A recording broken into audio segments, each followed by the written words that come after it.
بسم اللہ الرحمن الرحیم نحمدہ ونصلی ونسلم علی رسولہ الکریم اما بعد فاعوذ باللہ من الشیطان الرجیم بسم اللہ الرحمن الرحیم شہر رمضان الذی انزل فیہ القرآن آمنت باللہ صدق اللہ مولانا العظیم وصدق رسولہ النبی الکریم الامین ان اللہ وملائکتہ یصلون علی النبی یا ایہا الذین آمنوا صلوا علیہ وسلموا تسلیما الصلاۃ والسلام علیک یا سیدی یا رسول اللہ الصلاۃ والسلام علیک یا سیدی یا حبیب اللہ یا صاحب الجمال و یا سید البشر من وجہک المنیر لقد نور القمر۔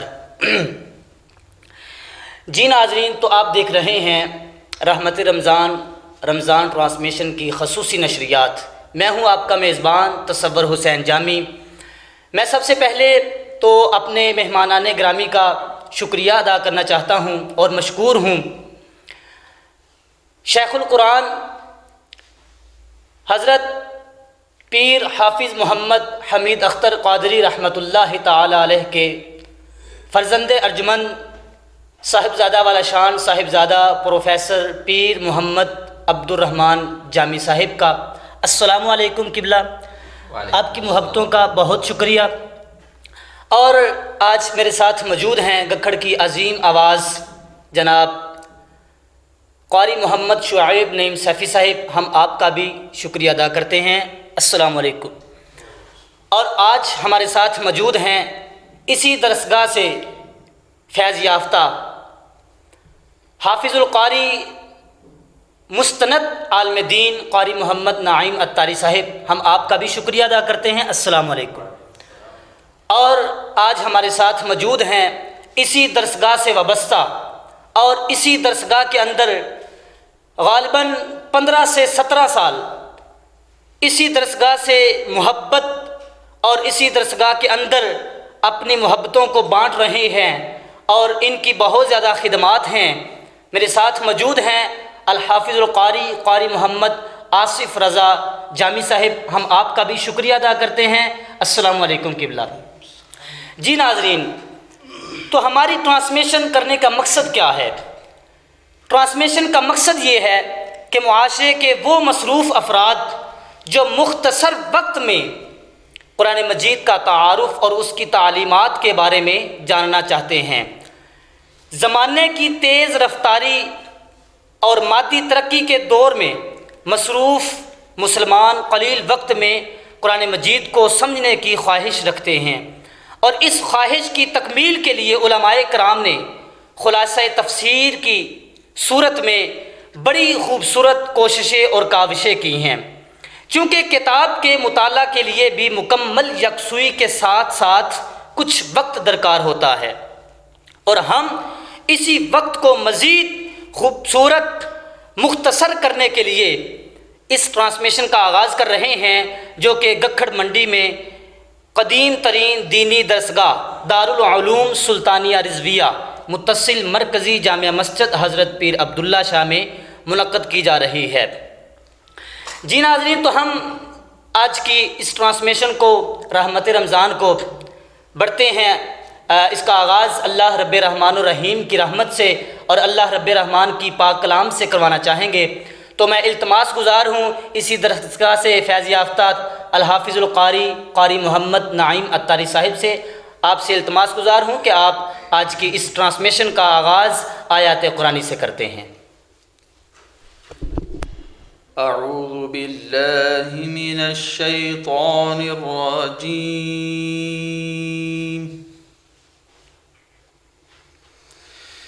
بسم اللہ الرحمن الرحیم،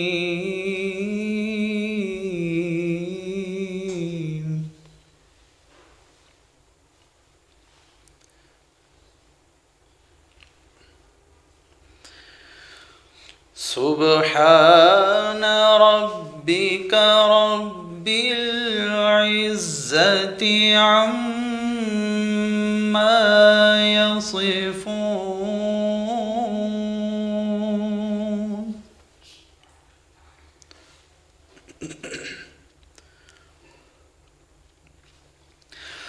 سبحان ربك رب العزة عما يصفون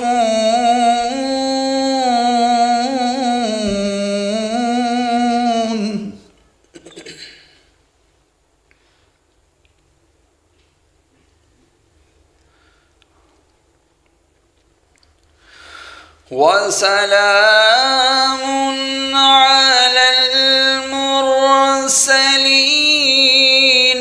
والحمد لله رب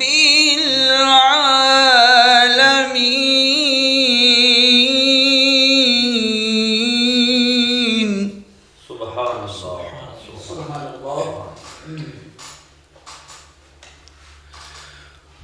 وسلام على المرسلين والحمد لله رب العالمين.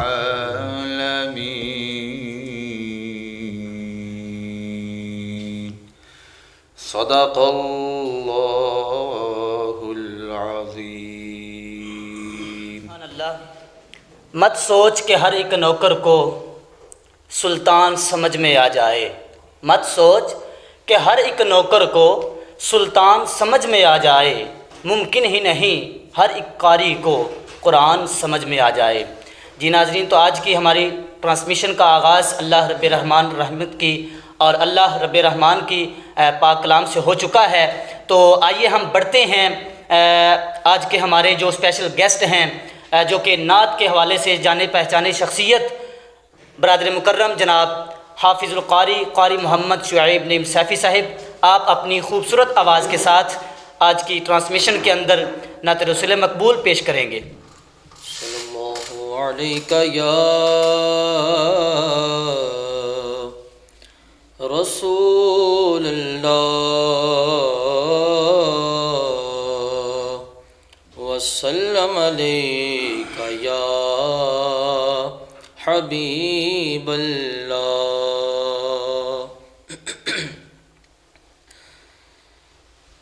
جس کی دربار محمد میں رسائی ہوگی، جس کی دربار محمد میں رسائی ہوگی، اس کی قسمت پہ فدا ساری خدائی ہوگی، اس کی قسمت پہ فدا ساری خدائی ہوگی.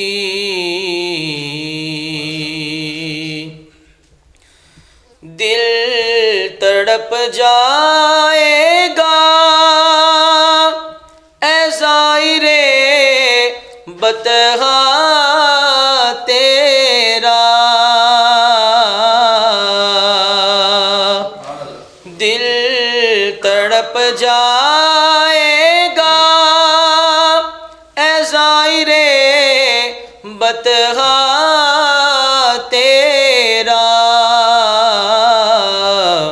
تیری جس وقت مدینے سے جدائی ہوگی، تیری جس وقت مدینے سے جدائی ہوگی، اس کی قسمت پہ فدا ساری خدائی ہوگی. چاند قربان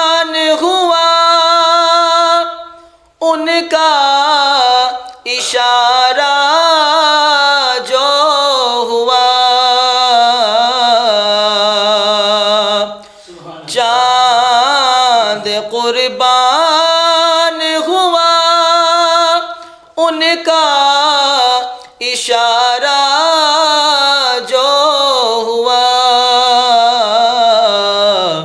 وہ بھی کیا وقت تھا جب انگلی ہلائی ہوگی، وہ بھی کیا وقت تھا جب انگلی ہلائی ہوگی،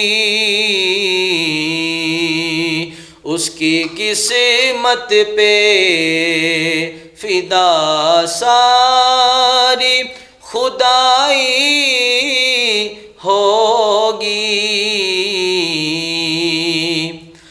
تجھ سے کچھ بھی نہ نکیروں نے ظہوری پوچھا، قبر میں نعت نبی تو نے سنائی ہوگی، اس کی قسمت پہ فدا ساری خدائی ہوگی۔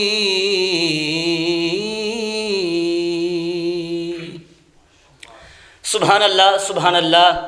ناظرین، بہت ہی پیارے انداز کے اندر، بڑے خوبصورت لہجے کے اندر بارگاہ رسالت مآب صلی اللہ علیہ وسلم کے اندر نذرانہ عقیدت پیش کر رہے تھے قاری محمد شعیب نعیم سیفی صاحب۔ چہرے کھلے کھلے ہیں، روشن ہے سب کا سینہ، چہرے کھلے کھلے ہیں، روشن ہے سب کا سینہ، ایسا بنایا رب نے رمضان کا مہینہ، ایسا بنایا رب نے رمضان کا مہینہ، اور چاروں طرف بہاریں، گھر گھر میں رونقیں ہیں، چاروں طرف بہاریں، گھر گھر میں رونقیں ہیں، وقت تراوی دیکھو آباد مسجدیں ہیں، وقت تراوی دیکھو آباد مسجدیں ہیں، پڑھو نعت نبی کی اور کرو محفل شبینہ، چہرے کھلے کھلے ہیں، روشن ہے سب کا سینہ، ایسا بنایا رب نے رمضان کا مہینہ۔ تو ناظرین، ہم چلتے ہیں آج کے ہمارے جو اسپیشل گیسٹ ہیں، اور میری اور آپ کی محبوب شخصیت، میری اور آپ کی محبوب ہستی، میری اور آپ کی پسندیدہ شخصیت، میری مراد جناب الحاج پروفیسر پیر محمد عبد الرحمن جامی صاحب کی طرف ہم آپ سے پوچھیں گے کہ حضرت ہم نے اس رمضان ٹرانسمیشن کا نام جو ہے وہ رحمت رمضان کے حوالے سے رکھا ہے۔ دیکھیں، رمضان کریم یہ ایک بذات خود ایک رحمت ہے اللہ کی طرف سے۔ اللہ کریم نے ہمیں بہت زیادہ رحمتوں سے نوازا ہے، اتنی زیادہ رحمتوں سے نوازا ہے کہ اگر ہم اللہ کی ایک کی رحمت کو لے کر آگے رکھیں تو ہم اس کا بھی ذکر، اس کا جو ہے وہ شکریہ ادا نہیں کر سکتے۔ تو ہم نے الحمدللہ یہ رمضان کا پورا مہینہ ہی رحمت ہے، اور نام بھی ہم نے اس کا رکھا ہے رحمت رمضان۔ اس حوالے سے آپ ہمیں روشنی ڈالیں گے کہ رمضان شریف کے اندر اور ویسے اللہ کی رحمتیں جو ہیں وہ ہمارے لیے کتنی مفید ہیں اور کتنی اللہ کی رحمتیں ہیں۔ بسم اللہ الرحمن الرحیم۔ تصور بھائی، آپ نے رحمت رمضان کے حوالے سے جو نام کا انتخاب کیا ہے، جی جی، یقیناً اہل علم جانتے ہیں کہ رمضان اللہ تعالیٰ کے ناموں میں سے ایک نام بھی ہے، اور رحمت رمضان سے مراد یہ بھی ہے کہ اللہ تعالیٰ کی رحمت۔ بے شک۔ تو اللہ تعالیٰ کی رحمت کی جہاں تک ضرورت کا تعلق ہے، اللہ کی ساری مخلوق یہ اللہ تعالیٰ کی رحمت کا مظہر ہے، اور رمضان المبارک کے اندر تو رحمتوں کے دروازے کھول دیے جاتے ہیں، سبحان اللہ۔ اور اس کا جو پہلا عشرہ ہے اس کے بارے میں تو واضح طور پہ فرما دیا گیا کہ جنت کے دروازے، رحمت کے دروازے کھول دیے جاتے ہیں۔ سبحان اللہ۔ رحمت کے دروازے کون سے ہیں؟ جب ہم مسجد میں داخل ہونے لگتے ہیں تو ہمارے پیارے نبی صلی اللہ علیہ وسلم کی تعلیم یہ ہے کہ ہم مسجد میں دایاں قدم رکھیں اور اللہ سے دعا کریں، اللہم افتح لی ابواب رحمتک، اے اللہ ہمارے لیے رحمتوں کے دروازے کھول دے۔ تو گویا مسجد کا دروازہ بھی رحمت کا دروازہ ہے۔ رمضان المبارک ہر سال آتا ہے، لیکن اس سال رمضان المبارک ایک عجیب انداز سے آیا ہے کہ رمضان المبارک سے پہلے ہی امت مسلمہ اس حوالے سے اس قدر پریشان تھی کہ شاید رمضان المبارک میں ہمارے لیے رحمتوں کے دروازے کھلیں گے یا نہیں کھلیں گے۔ میری مراد یہ ہے کہ مسجدوں کے دروازے کھلیں گے کہ نہیں کھلیں گے۔ تو یہ اللہ تعالیٰ کا بہت بڑا احسان ہے کہ اس کے کرم اور اس کی رحمت سے ہمارے اکابر علماء کرام کے حسن تدبر کی وجہ سے اور حکومت پاکستان کے تدبر کی وجہ سے ملک میں کوئی افراتفری کی صورتحال بھی پیدا نہیں ہوئی، اور اللہ کی رحمتوں کے یعنی مسجدوں کے دروازے مسلمانوں کے لیے کھول دیے گئے۔ اور یہ سمجھ لیجئے کہ ہمیں ایک موقع فراہم کیا گیا ہے، اللہ تعالیٰ کی طرف سے یہ موقع فراہم کیا گیا ہے کہ اپنے اعمال پر نظر ثانی کرو اور اس رمضان کو اپنی بخشش اور مغفرت کا رمضان بنانے کی کوشش کرو۔ اور میں یہ سمجھتا ہوں کہ ہمیں اس موقع کو آخری موقع سمجھنا چاہیے۔ ویسے تو اللہ سے توقع اور امید رکھنی چاہیے کہ وہ ہمیں مزید مواقع فراہم کرے، لیکن اپنی اصلاح کے حوالے سے اگر ہم یہ طے کر لیں کہ یہ ہماری زندگی میں جو رمضان آیا ہے، اس رمضان المبارک کے مہینے میں اللہ تعالیٰ نے ہمیں اپنی اصلاح کا آخری موقع دے دیا ہے، تو میرے خیال ہے ہمیں اپنی اصلاح کرنے میں آسانی رہے گی۔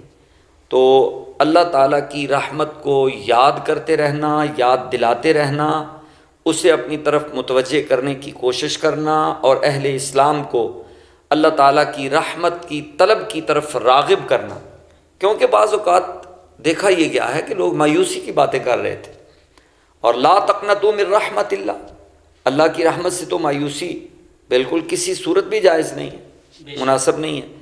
تو ایسے موقع پہ رحمت رمضان کی طرف متوجہ کر کے گویا آپ نے مایوسیوں کے دور میں اور مایوسیوں کے عالم میں امید کی ایک کرن پیدا کر دی ہے، اور مسلمانوں کو متوجہ کیا ہے کہ ابھی مایوس ہونے کی ضرورت نہیں۔ اللہ تعالیٰ نے ہم سے نہ تو سجدوں کی توفیق چھینی ہے اور نہ ہی اپنے گھروں کے دروازے ہمارے لیے بند کیے ہیں، اس لیے ہمیں ان کھلے ہوئے دروازوں سے فائدہ اٹھا کے اپنی اصلاح کرنی چاہیے، اور اس رمضان المبارک کو اپنی مغفرت اور بخشش اور جہنم سے آزادی کا رمضان بنانا چاہیے۔ بہت اچھا انتخاب کیا آپ نے نام کا۔ جی ناظرین، قبلہ آپ نے بہت احسن انداز کے اندر اور بڑے پیارے لہجے کے اندر آپ نے رحمت کے اوپر بات کی۔ رحمت کے در کھلے ہیں رمضان کی خوشی میں، دونوں جہاں سجے ہیں رمضان کی خوشی میں۔ رحمت کے در کھلے ہیں رمضان کی خوشی میں، دونوں جہاں سجے ہیں رمضان کی خوشی میں۔ یہ بات تو ہم بھی جانتے ہیں کہ دیکھیں اس بار رمضان ایسے کٹھن دنوں میں آیا ہے کہ جس میں تمام امت پریشان ہے، کاروبار اقوام عالم بند ہیں، لوگ اپنے اپنے گھروں کے اندر قید ہیں۔ ہمیں سہارا ہے تو صرف اور صرف اللہ رب رحمان اور رحیم کی رحمت اور عافیت کا۔ ہمیں امید ہے کہ یہ برکتوں والا، رحمتوں والا مبارک مہینہ ہم سب کے لیے اللہ رب رحمان الرحیم کی رحمت اور عافیت کا پیغام لے کر آیا ہے، کہ جس پہ قبلہ حضرت صاحب نے بڑے پیارے انداز کے اندر رحمت کے حوالے سے بات کر رہے تھے۔ تو ناظرین، جب سے یہ رمضان سٹارٹ ہوا ہے، ہم بڑھتے ہیں بہت جلد اگلے سوال کی طرف اس بات کے فوراً بعد۔ جب سے رمضان سٹارٹ ہوا ہے تو مطلب کہ پوری دنیا کے اندر، پاکستان تو ہے لیکن پوری دنیا کے اندر جہاں جہاں پر بھی مسلمان مقیم ہیں، اور یہاں تک قبلہ کہ جن لوگوں کے ساتھ میری بات ہوئی تو انہوں نے ایسی ایسی پیشن گوئیاں کر رکھی تھیں کہ جامی بھائی آپ، تصور بھائی آپ دعا کرنا کہ اللہ رب العزت ہمیں بہت جلد اس بیماری کرونا وائرس جیسی بیماری سے، وبا سے ہمیں بہت جلد اللہ رب العزت اپنی رحمت عطا فرمائے اور اس سے ہمارا چھٹکارا ہو سکے۔ تو ہم اس حوالے سے بھی بات کریں گے۔ تو ہم قبلہ حضرت صاحب سے پوچھتے ہیں قبلہ موجودہ حالات کے اندر کرونا وائرس کے حوالے سے، اور کب تک ہمیں اس بیماری سے چھٹکارا مل سکتا ہے، اس بیماری سے ہماری نجات ہو سکتی ہے، اس پہ بات کرتے ہیں قبلہ۔ شکریہ تصور بھائی۔ کوئی آپ کا سوال یہ ہے کہ یہ حالت کب تبدیل ہوگی اور کیسے تبدیل ہوگی؟ جی بالکل بالکل۔ تو اگر میں قرآن مجید کی زبان میں اس کا جواب دینا چاہوں تو سادہ سی بات ہے، ان اللہ لا یغیر ما بقوم حتی یغیروا ما بانفسہم۔ خدا نے آج تک اس قوم کی حالت نہیں بدلی، نہ ہو خود خیال جسے اپنی حالت کے بدلنے کا۔ تو جب ہم اپنے آپ کو چینج کر لیں گے، تبدیل کر لیں گے، تو یقیناً ہماری حالت بدل جائے گی، تبدیل ہو جائے گی۔ اس وائرس کے حوالے سے ہر ایک کا اپنا اپنا الگ الگ نقطہ نظر ہے۔ کچھ لوگ تو اسے روٹین میٹر سمجھتے ہیں، کچھ لوگوں کا یہ خیال ہے کہ یہ اللہ تعالیٰ کا قہر و غضب ہے، کچھ لوگوں کا یہ نقطہ نظر ہے کہ یہ اللہ تعالیٰ کی طرف سے آزمائش ہے۔ اللہ حاضل قیاس اس حوالے سے مختلف علوم کے ماہرین اپنی اپنی سوچ اور فکر کے مطابق رائے رکھتے ہیں۔ طبی ماہرین اس کے لیے اوقات کا تعین کرتے ہیں کہ اتنے عرصے میں اس کا سرکل جو ہے وہ کمپلیٹ ہوگا اور اس کو ہم اس سے نجات حاصل کر سکیں گے۔ لیکن میرا موقف یہ ہے کہ اللہ تعالیٰ کی طرف سے اسے ہم کوئی بہت بڑی نعمت تو قرار دے نہیں سکتے، یہ تو غضب ہے۔ اللہ تعالیٰ نے اپنے غصے کا اظہار کیا ہے، اور اللہ تعالیٰ کا غضب اور غصہ بھڑکانے والے کام تو ہمارے معاشرے میں بہت زیادہ ہوتے ہیں، اور عالمی سطح پر جو مسلمان ہیں، خاص طور پر مسلمانوں کی قیادت سعودی عرب کرتا ہے، اور دیگر ممالک کے اندر بھی ایسے ایسے اعمال مسلمانوں کی طرف سے سرزد ہو رہے ہیں جو اللہ کے غضب کو بھڑکانے والے ہیں۔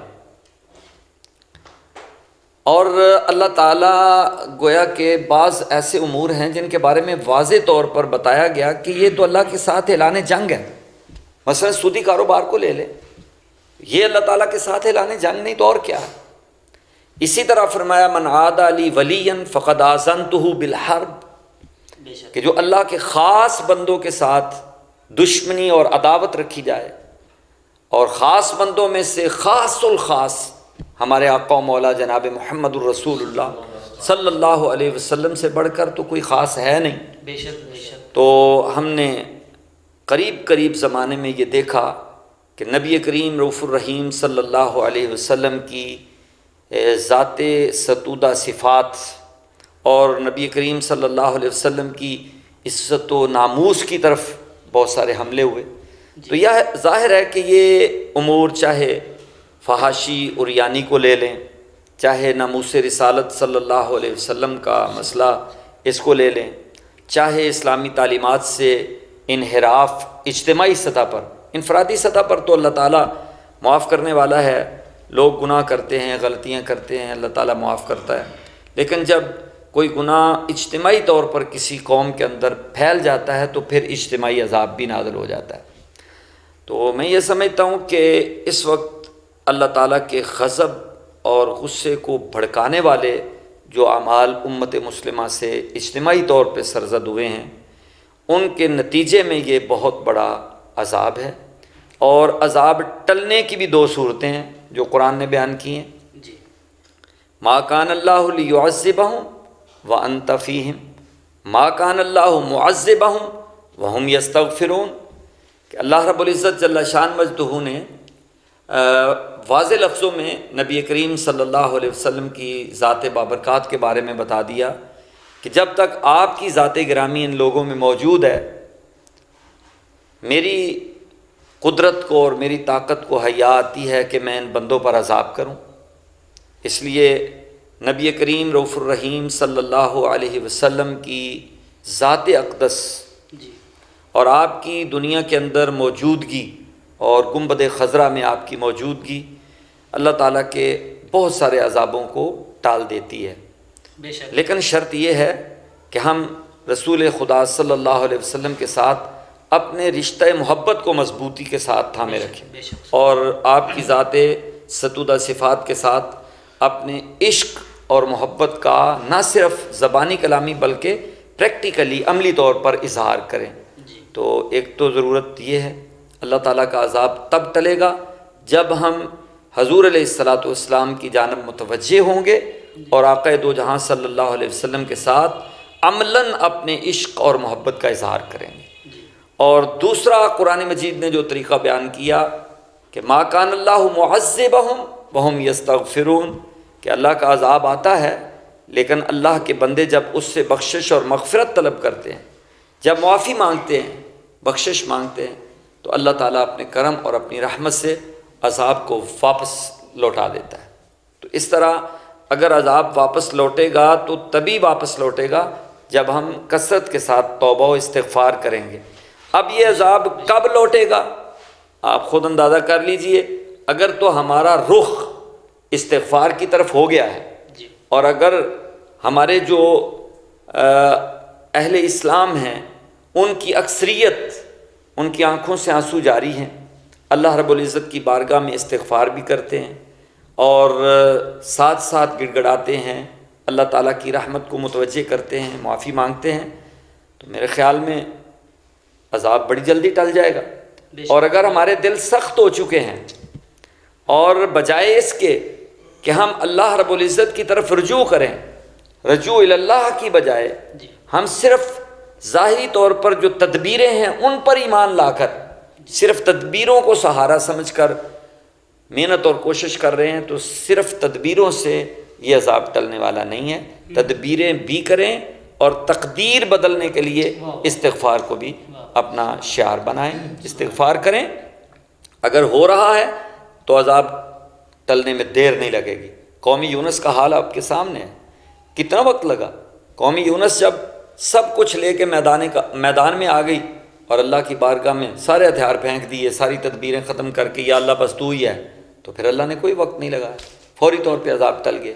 تو اب بھی امت اجتماعی طور پر اگر توبہ و استغفار کی طرف مائل ہوتی ہے تو اللہ تعالیٰ بہت جلد اس عذاب سے ہماری جان چھڑائے گا انشاءاللہ۔ تو ہمارا آج کا اگلا سوال ہے کہ رمضان اور قرآن کا تعلق، تو قبلہ آپ ہمیں بتائیں گے کہ رمضان اور قرآن کا آپس میں رشتہ کیا ہے، تعلق کیا ہے؟ کہ رمضان اور قرآن کا تعلق یہ ہے کہ رمضان میں قرآن آیا، قرآن میں رمضان آیا، یعنی رمضان میں قرآن آیا، قرآن میں رمضان آیا، یعنی قرآن مجید فرقان حمید یہ رمضان المبارک کی پر نور ساعتوں میں نازل ہوا ہے۔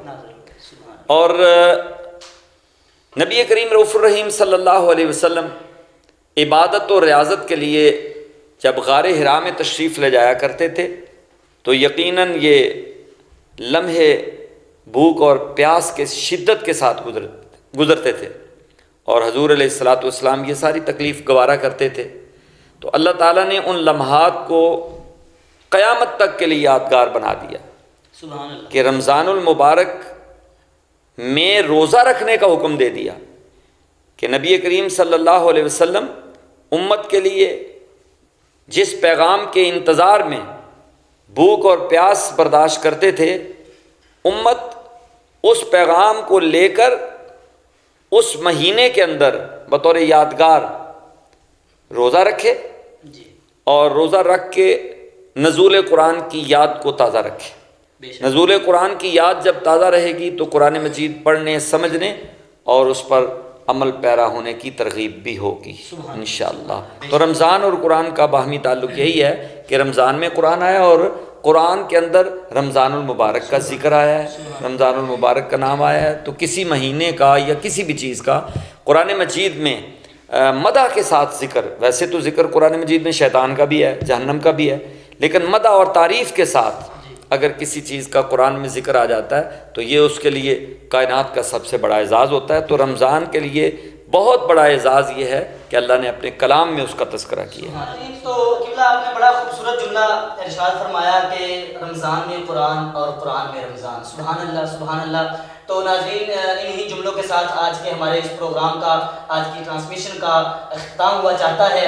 تو اس کے ساتھ ساتھ میں ایک مرتبہ پھر آج کے ہمارے جو خصوصی مہمان بنے ہیں قبلہ پروفیسر پیر محمد عبدالرحمن جامی صاحب، آپ کا تہہ دل سے مشکور ہوں، قاری شعیب صفی صاحب کا بھی، قاری نعیم صاحب کا بھی، اور علامہ قاری آصف رضا جامی صاحب کا بھی میں مشکور ہوں، شکریہ ادا کرتا ہوں تمام مہمان گرامی کا۔ تو اجازت دیجیے تصور حسین جامی کو، اللہ آپ کا اور میرا نگہبان۔ ملتے ہیں پھر انشاءاللہ کل نئے گیسٹ، نئے مہمانوں کے ساتھ۔ السلام علیکم۔